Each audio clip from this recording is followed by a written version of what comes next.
4 persona, në mesin e tyre një grua, kanë mbetur të vrarë brenda 3 ditësh në Kosovë. Të dielën, vushtria është rënditur nga vrasja e një të riu 19 vjeçar nga bashkëmoshatari i tij, ndërkaq një ditë më vonë, të hënën, një burr fillimisht vrau ish-punëtorën e tij dhe më pas edhe veten. Në orët e mbrëmjes të martën, nga të shtënat me armë në qendër të Prishtinës, mbeti i vrarë një tjetër person. Për rastin e së martës, policia e Kosovës ka deklaruar se 2 persona të armatosur dhe të maskuar kanë shtënë me armë zjarrin në drejtim të 2 personave të tjerë. Njëri nga ta nuk u ka mbijetuar plagëve dhe ka vdekur në qendrën klinike universitare të Kosovës. Deri më tani, autoritetet kanë qenë të ngadalshme në zbardhjen e këtyre rasteve.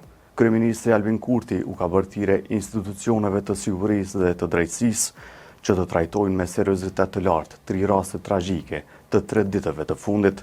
Ftoj organet e rendit, hetuesisë dhe drejtësisë që të trajtojnë me seriozitetin më të lartë shkaqet, rrethonat dhe predispozitat e dorasve, në mënyrë që edhe të vihet drejtësi, edhe të parandalohen raste të këtilla në të ardhmen. Sipas të dhënave të policisë së Kosovës, në vitin 2024 janë vrarë 17 persona, ndërkaq një vit më herët ishin vrarë 29 persona. Këto vrasje kanë kthyer edhe një herë vëmendjen te numri i armëve ilegale në Kosovë dhe është bërë thirrje që institucionet të kenë vëmendje maksimale për këtë çështje. Në Kosovë llogaritet se janë mbi 230.000 armë pa leje në duart e qytetarëve.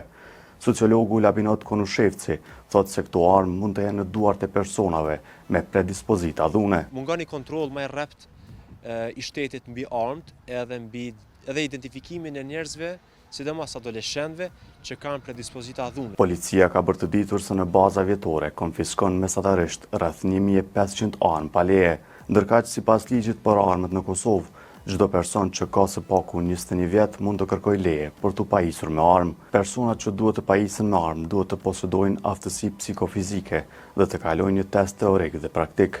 Po ashtu kërkohet që aplikuesit të kenë arsye të besueshme përse kanë nevojë për armë, si edhe të mos kenë të kaluar kriminale.